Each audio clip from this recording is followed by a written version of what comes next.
Saxon Algebra 1, Lesson 2. Greetings, students. I don't know if I mentioned this to you before. The two students that I have taking this class are Jackson Judd and Caleb Saborin. You both have the same initial twice, JJ and CC. I think you guys know each other. It doesn't matter for our purposes, but I just think it's fun to know who else is listening. I also have some random YouTube followers that use my videos, so who knows who else might be out there besides us. But anyway, we're here. John's here with us in spirit, and we are going to talk about Lesson 2, which is a review of geometry topics. So there are lots of notes and terms that we just want to refresh. So there's going to be it's going to be content heavy, but when we get to the problems, I think you'll find they're simple and direct. All right? So let me just dive in, and I'm going to draw a bunch of pictures and give you a bunch of words. Copy along. I'll try not to go too fast. And because remember, you're writing down everything I'm writing down. And when you get to the problems, you'll be like, oh, okay, this isn't that bad. All right. So we have the concept of a line. A line is a set of points that go out to infinity in either direction, right? They're aligned with each other, so they're straight, perfectly straight, straighter than I can draw. And we can have parallel lines that are exactly the same distance apart and will never meet or get any farther apart, as opposed to this one would be called an intersecting line. Here, let me write this. An intersecting line is different than a parallel line because it crosses, right? And the place where the lines cross is called the point of intersection. That's pretty straightforward. Sometimes lines intersect in a very particular way. They intersect and create a right angle, right? This is 90 degrees. We call it a right angle. And when lines do this, we call them perpendicular. Everybody always confuses parallel and perpendicular. Here's how I remember. The two L's in parallel actually draw a picture of parallel lines. So perpendicular is the weird word, and it goes with this, okay?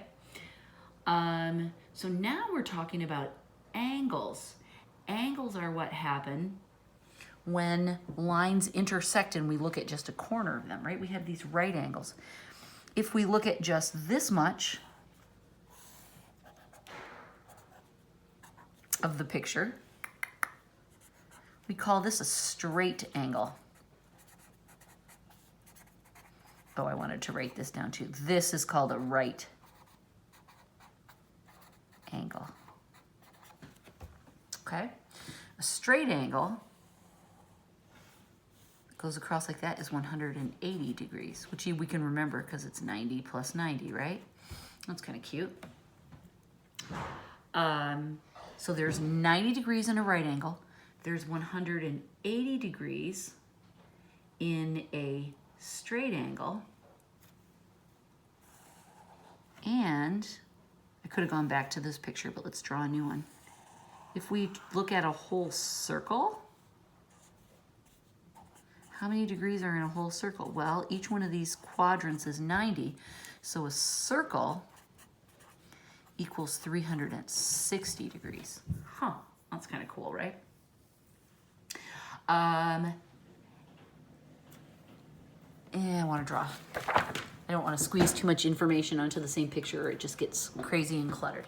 If we have two intersecting lines that are not perpendicular and therefore all the same size, one is fatty and one is skinny, right? Remember that angles less than 90 degrees are called acute, and angles more than 90 degrees are called obtuse. And vertical angles match. So those two angles are both acute angles and they're exactly the same size. And remember, these little tick marks help us show matching pairs. These two obtuse angles would be exactly the same size. They're called vertical angles. Every pair of intersecting lines creates two pairs of vertical angles. Unless it's perpendicular intersection, one is larger than 90 degrees, one is smaller than 90 degrees, and the opposite pairs match. Whew. It's a lot about angles. Now let's talk about polygons. Polygon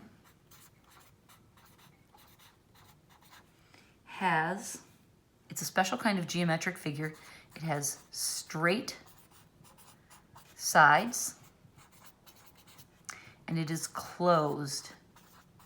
And I'll show you an example of this. It also, the lines don't cross.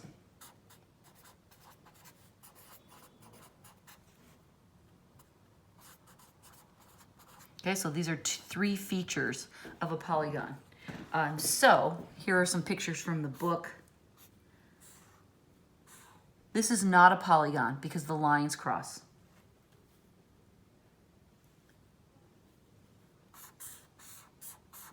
This is not a polygon because it's not closed. And this is not a polygon because it's rounded on the edge, okay? Not polygons. I'll give you a second to catch up on all of that.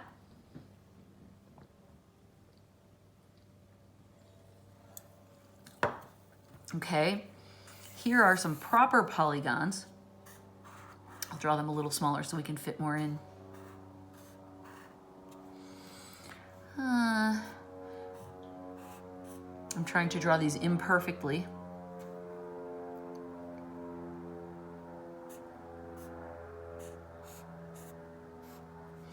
Okay, these are all polygons. Here's another one that's kind of fun. Okay, these are polygons. They have straight sides, they are closed, and the lines don't cross.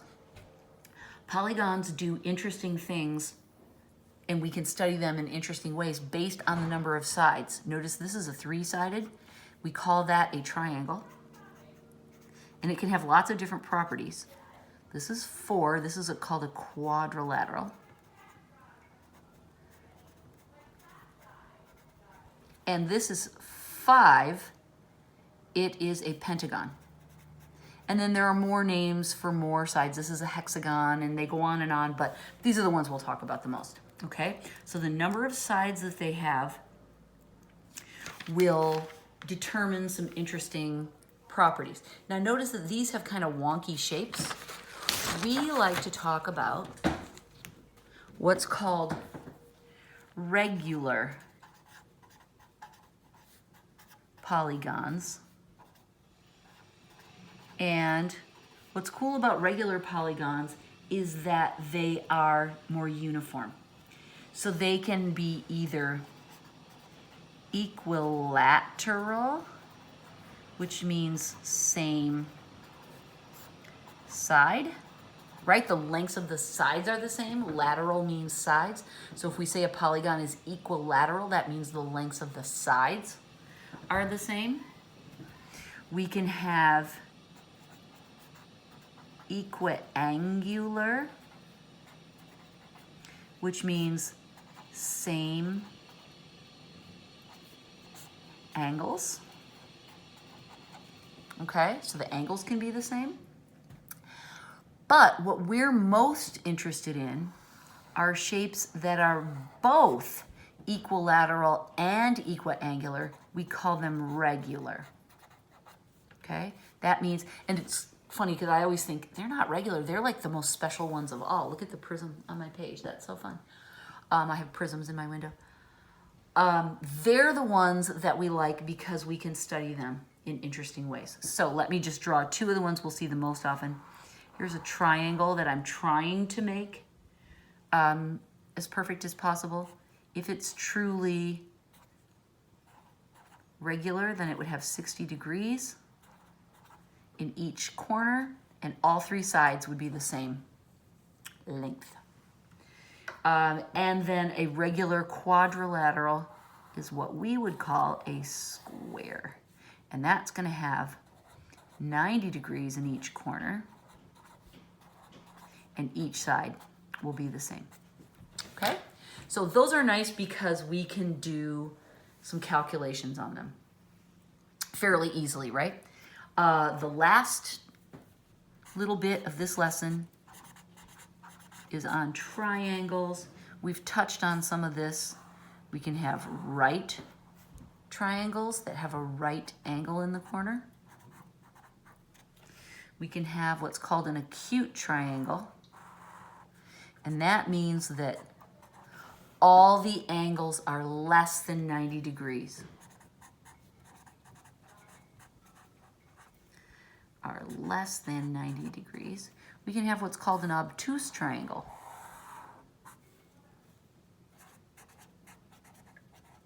An obtuse triangle has, it can only be one, but it has one angle greater than 90 degrees. Or we can have our very cute and perfect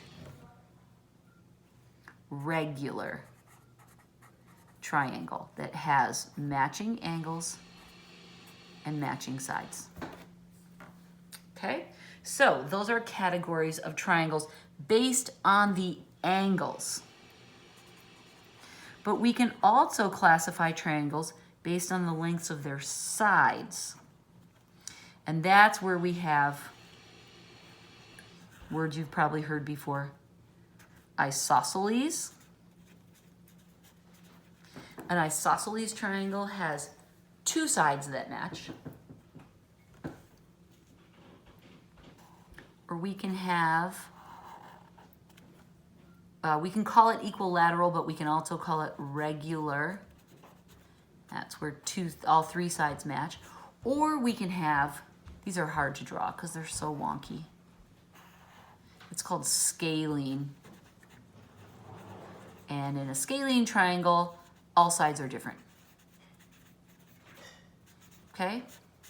You've probably heard a lot of these words before. What I want you to take away from this is that some words are describing the angles, other words are describing something about the sides. Regular triangles, when you hear that phrase regular, we're talking about both the angles and the sides. Okay? All right, that's enough. Let's get into some problems. Let's put this knowledge to work, shall we? Oh, one thing that I didn't say before, and I want to say, no matter what kind of triangle it is, the interior angles always add up to 180 degrees. Okay? It doesn't matter if it's a right triangle, an obtuse, an acute, a regular, they all add up to 180 on the inside. That becomes a super useful tool when we get into the problems. Here is a big, fat, scalene triangle that is obtuse, because look, this is 130, so we know right away it's obtuse because that's bigger than 90 degrees. This, I'm going to write it on the outside, but this angle is 30 degrees, and we're supposed to find out the size of this angle. All right, well, this is what we need to know, right? This tells us everything we need for the problem. X is going to be equal to the 180 total minus the two angles we already know. Okay? This is another way of saying they have to add up to 180. So these two add to 160. So when we subtract, we find out that X equals 20 degrees. And again, whenever we have units in a problem, we want units in our answer. We're talking about degrees, so I put the little degree sign there. Yay, that's the right answer. Two more, and I lied. Then we have to do one little thing on quadrilaterals. Example 2.2. Find x and y. Okay, here's a triangle. And I will tell you guys that one of my best tips for doing geometry problems is copy the sketch into your homework, because when you just glance at the sketch, our brains tend not to absorb all the information. We tend to just glance at it. If you copy it, you notice the little details. It forces you to notice the details when you're copying. So I'm a huge proponent of copying, not because it's busy work, but because it helps you notice.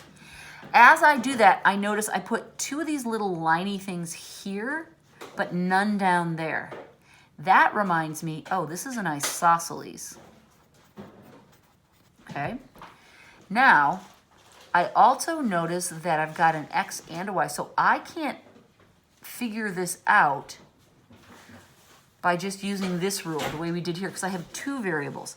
I know that if they add to 180, and this one's 50, that means these two must add to 130, but I don't know how to break that out between the two of them. So I have to figure out something more about this. Now, one thing I haven't mentioned yet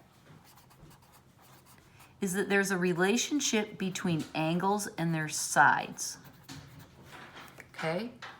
An angle is related to its opposite side. So, a second, I'm grabbing a different color so I can show you what I mean by that.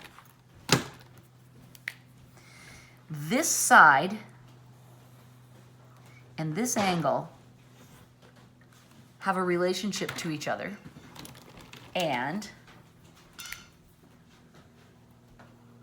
this side and this angle have a relationship to each other, okay? So, if these two sides are equal, then these two angles must be equal. Does that make sense? That's what an isosceles triangle tells us. This side and the opposite angle have a relationship. This side and the opposite angle have a relationship. If these two sides are the same length, then these two angles must be the same size. So by virtue of that fact, that it's an isosceles triangle and that angles and sides have a relationship, we can say that x has to equal 50 degrees. That's the hard part of this one, is recognizing that relationship. So if x is 50, now we're fine solving for y, because y has to be 180 minus that 50 minus that 50, which leaves us with 80 degrees for y. And that's correct, and that's correct.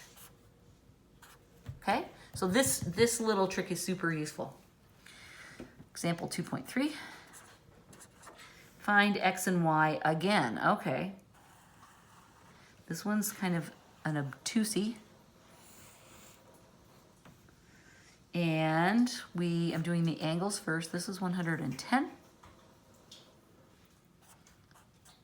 Up there is x. Down there's y. Okay, and then the other information on here are these 8s. All right. We're being asked to find angles, but we're being given information about sides too. That's kind of weird. But when you stop and think about it, you go, wait a minute.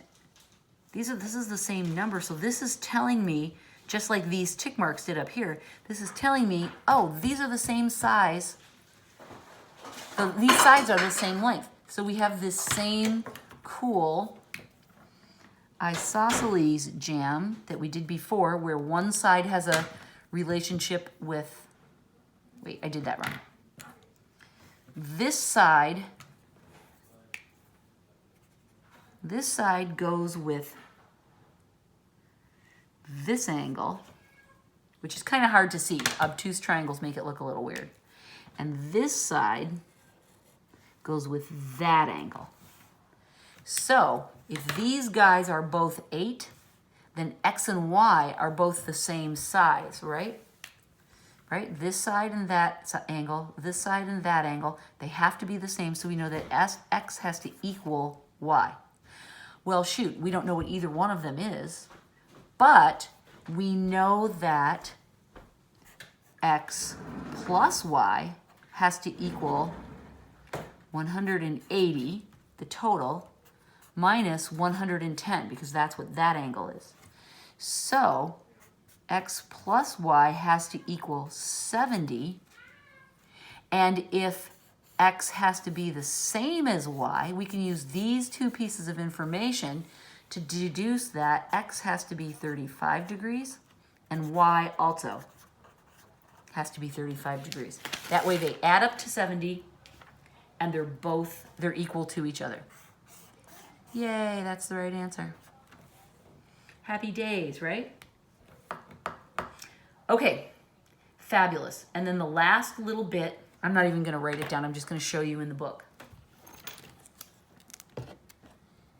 I'm on page 8, and it's just a quickie review of quadrilaterals. Quadrilateral means 4 sides, and there are lots of different variations on that we can have. The simplest, I think, is a square. That's a regular quadrilateral where all the angles and the sides are the same. But we can also have a rectangle. You're familiar with that. But then we can also have this thing called a rhombus, which is like if you took a square box and you squished it, pushed it over, that would be a rhombus. And then we have trapezoid and parallelogram too. Parallelogram, 2 pairs of parallel sides. Trapezoid, 1 pair of parallel sides. We'll talk the most about rectangles and squares, but there will be some times when we deal with these little drama princesses. Okay, let's look at the practice. We now are introducing the concept of a practice section. Practice sections cover the material that we just learned in the lesson. They're super important. In your homework, I want you to always do the practices. Always, always, always do all the practices. The answers are in your solutions manual. So you'll see that these problems look just like the ones that we were doing. Solving for the triangle. Remember that the total degrees in the interior angles of a triangle are always 180, and that helps you. Look for the isosceles pairs, and remember that the opposite angle will always have a connection to that. So you can use that to solve those problems, okay? So you'll do all of the practices the first day you work on this lesson, and on that day I want you to do the practice and all of the odds, and then for your 4th session of homework this week, I want you to do the evens, okay? And I wrote that down. Let me flip for just a second. Go back, I wrote this, yeah, in lesson 1, okay? So, hopefully you've already done these. For lesson 2, you're doing the odds plus the practice. Okay, and then this, when you go back and do the evens, you don't have to do the practice again. So for your your 3rd and 4th sets of homework this week, you'll be working lesson 2, the odds and the practice and the evens. Okay? Woo!